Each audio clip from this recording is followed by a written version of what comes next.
Hello बच्चों, आज मैं बताने वाला हूँ ट्रिग्नोमेट्री से संबंधित, त्रिकोणमिति से संबंधित फार्मूला और उनसे संबंधित महत्वपूर्ण क्वेश्चन। तो वीडियो को अंत तक देखें, है ना। तो आज चलते हैं हम महत्वपूर्ण सूत्र क्या हो सकते हैं, त्रिकोणमिति के इम्पॉर्टेंट सूत्र क्या हो सकते हैं, इसकी बात करेंगे एक शॉर्ट कहानी के साथ। मज़ा आने वाला है, वीडियो को अंत तक देखना ना भूलें। सबसे पहले मान लीजिए एक फार्मूला क्या होता है, जैसे एक फार्मूले की मैं बात कर लेता हूँ साइन ए प्लस बी का, है ना। साइन ए प्लस बी का फार्मूला क्या होगा, ध्यान दीजिएगा। साइन ए प्लस बी का, तो यहाँ पर ध्यान दीजिएगा, साइन ए प्लस बी में साइन आएगा और कॉस आएगा। ये आप याद रखेंगे कि साइन ए प्लस बी में पहले साइन आएगा, बाद में कॉस आएगा। साइन को, है ना, सबसे पहले साइन आएगा, जैसे साइन का इंटू हम सबसे पहले ए के साथ करेंगे, और फिर इसके बाद क्या आएगा, मैंने क्या कहा, साइन और कॉस में ये चक्रण साइन और कॉस में चलेगा। साइन ए आएगा, फिर इसके बाद कॉस बी आएगा। याद रखेंगे यहाँ पर प्लस का साइन है तो यहाँ भी प्लस का साइन आएगा, और क्या मिलेगा हमें, कॉस ए। अब सबसे पहले साइन के साथ हमने ए का इंटू किया था, इसके बाद कॉस का इंटू बी के साथ किया करेंगे, लेकिन जस्ट हम इसका उल्टा करेंगे कि अब ए का गुणा किसके साथ हम करने लगेंगे, कॉस के साथ, कॉस ए और साइन बी। इस तरह ये एक फार्मूला कंप्लीट हो जाता है। अब दूसरे फार्मूले की हम बात करेंगे कि मान लीजिए हम बात करते हैं साइन ए माइनस बी की बात कर लेते हैं। साइन ए माइनस बी में मैंने क्या कहा कि सर सबसे पहले ए का इंटू हम साइन के साथ करते हैं, तो साइन ए, और इसके बाद बी की बारी आ रही है तो बी वाला बोल रहा है मैं कॉस के साथ जाऊंगा, तो कॉस बी, और यहाँ पे साइन माइनस का है तो यहाँ साइन हम माइनस का लगाएंगे। अब ए वाला बोल रहा है कि अब मैं कॉस के साथ जाऊंगा, तो सबसे पहले हम कॉस के साथ ए ले लेते हैं और साइन के साथ क्या ले लेते हैं, बी ले लेते हैं। इस प्रकार ये दूसरा फार्मूला भी कंप्लीट हो जाता है। तीसरे की बात करेंगे, तीसरा फार्मूला क्या कहता है, cos A plus B, cos A plus B. ध्यान दीजिएगा, कॉस ए प्लस बी के फार्मूले में हमें ये याद रखना होता है कि सबसे पहले कॉस का गुणा ए के साथ, फिर कॉस का गुणा बी के साथ। कहने का मतलब ए कह रहा है सबसे पहले मैं कॉस के साथ, फिर बी भी बोल रहा है कि मैं भी कॉस के साथ जाऊंगा, तो क्या होगा, कॉस ए कॉस बी। और याद रखेंगे कॉस ए प्लस बी, यदि यहाँ पर प्लस का साइन है तो हम माइनस का साइन ले लेंगे, रिजल्ट्स में हम माइनस का साइन लेंगे। अब ए बोल रहा है मैं साइन के साथ मुझे जाना है, तो साइन ए और ये क्या हो जाएगा, साइन बी हो जाएगा। इस प्रकार ये तीसरा फार्मूला भी कंप्लीट हो जाता है। चौथे फार्मूले की बात करते हैं। चौथा फार्मूला क्या है, ध्यान दीजिएगा। चौथा जो फार्मूला है कॉस ए माइनस बी का, कॉस ए माइनस बी का फार्मूला कैसे याद रखेंगे, ध्यान दीजिएगा। सबसे पहले कॉस का इंटू ए के साथ, फिर कॉस का इंटू बी के साथ, और माइनस की जगह हमें क्या करना है, तो माइनस की जगह हमें प्लस का साइन लेना है, साइन का इंटू ए के साथ और साइन का इंटू बी के साथ। बड़े आसान फार्मूले, तो जल्दी जल्दी आप लोग स्क्रीनशॉट ले लें, फिर इसके बाद के फार्मूले। चलिए, इसके बाद एक नया फार्मूला, सूत्र नंबर 5 क्या करेंगे, ध्यान दीजिएगा थोड़ा सा।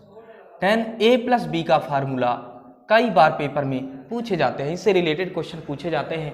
तो tan a प्लस बी का फार्मूला क्या याद रखेंगे, थोड़ा सा याद रखेंगे कि सर सबसे पहले tan का इंटू ए के साथ, और सर प्लस का साइन है तो हमें याद रखना है प्लस का साइन tan b के साथ।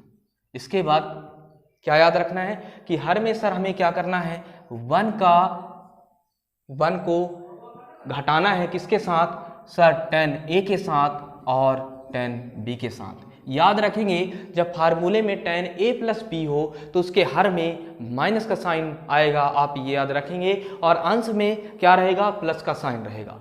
इसके बाद छठवां फार्मूला क्या होता है, ध्यान दीजिए, tan a माइनस b बराबर का क्या बनेगा, ध्यान दीजिएगा, क्या बनेगा, ऊपर माइनस का साइन रहेगा जैसे कि मैंने बताया, और इसके बाद क्या रहेगा, नीचे प्लस का साइन रहेगा 1, यदि माइनस है तो हम प्लस का साइन लगा देंगे, tan a into tan b।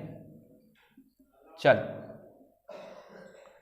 तो इस तरह के बेसिक फार्मूले हो जाते हैं। अब इससे रिलेटेड मैं कुछ क्वेश्चन आपको कराने वाला हूं, फिर मजा आने वाला है। चलिए लिखिए,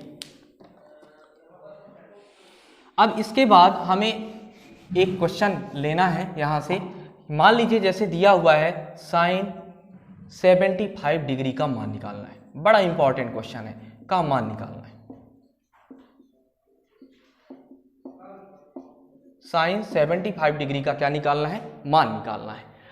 तो साइन 75 डिग्री का एक्चुअल वैल्यू तो होती नहीं है, इसलिए हमें इसको तोड़ना पड़ेगा। साइन 75 डिग्री का एक्चुअल वैल्यू नहीं होती है, इसलिए हमको इसको क्या करना पड़ेगा, दिमाग में आएगा कि सर यदि हम 45 में 30 को जोड़ दें तो हमें क्या मिल जाएगा, तो हमें क्या मिल जाएगा, 75 डिग्री मिल जाएगा।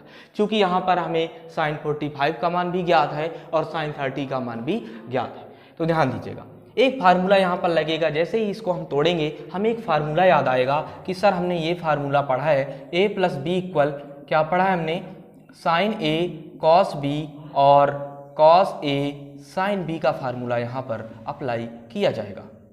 ध्यान दीजिएगा, चूंकि हम जानते हैं तो यहाँ पर लगाएंगे साइन 45 डिग्री बनेगा, फिर कॉस 30 डिग्री बनेगा, फिर क्या बनेगा, कॉस 45 डिग्री और इसके बाद साइन 30 डिग्री बनेगा। इसके बाद क्या करेंगे, साइन 45 का जो मान होगा 1/√2 और इसके बाद कॉस 30 का मान क्या होता है, कॉस 30 का मान होता है √3/2 और कॉस 45 का 1/√2 और इंटू का साइन 30 की वैल्यू क्या होती है, तो 1/2 होती है। √3 का इंटू 1 से करेंगे √3 मिलेगा और 2 का इंटू √2 से करेंगे 2√2 मिलेगा। प्लस का साइन लगाएंगे, 1 का इंटू 1 से करेंगे 1 मिलेगा और 2 का इंटू √2 से करेंगे तो 2√2 मिलेगा। इसके बाद हमें क्या करना है, इन दोनों का एलसीएम लेना है। एलसीएम क्या मिलेगा, यहाँ पर एलसीएम जो मिलेगा,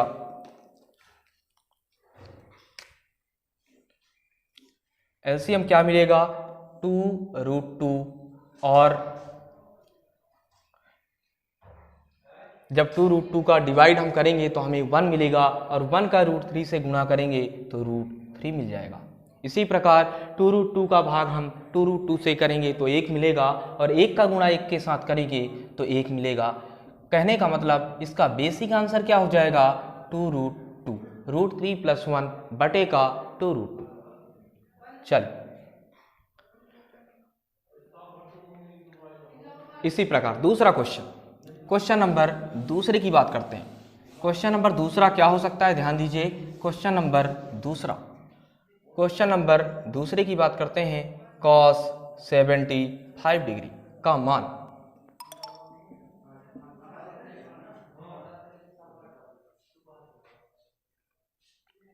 कॉस 75 डिग्री का मान क्या हो सकता है, ध्यान दीजिए, कॉस 45 + 30 डिग्री। फार्मूला क्या होगा, जैसे ही हमने इसको तोड़ा हमें एक फार्मूला याद आएगा, cos a + b बराबर cos a cos b और प्लस की जगह हमें क्या रखना होगा, प्लस की जगह हमें माइनस का साइन लेना पड़ेगा, साइन a इंटू का साइन b। क्या मिलेगा, ध्यान दीजिएगा, cos 45 degree sine cos 30 degree और यहाँ पर क्या मिलेगा, माइनस का साइन 45 डिग्री इंटू का साइन 30 डिग्री। cos 45 का मान रखेंगे 1/√2 गुणे का cos 30 की वैल्यू क्या रखेंगे, √3/2। साइन 45 का मान क्या रखेंगे, 1/√2 गुणे का साइन 30 की वैल्यू क्या रखेंगे, 1/2। इसी तरह क्या मिलेगा, √3 का गुणा 1 से करेंगे √3, 2√2 माइनस का 1/2√2। आंसर मिलेगा, यहाँ पे एलसीएम क्या लेंगे हम, 2√2 और 2√2 को 2√2 से भाग करेंगे 1 मिलेगा, 1 का गुणा √3 से करेंगे √3 मिलेगा, 2√2 का भाग 2√2 से करेंगे 1 मिलेगा, 1 का गुणा 1 से करेंगे 1 मिलेगा। ये इसका बेसिक आंसर मिल जाता है। अब हम मिलते हैं, उम्मीद करता हूँ कि आपको ये क्लास अच्छी लगी होगी। मिलते हैं आप नेक्स्ट क्लास में एक नए टॉपिक के साथ, एक नए कॉन्सेप्ट के साथ। धन्यवाद।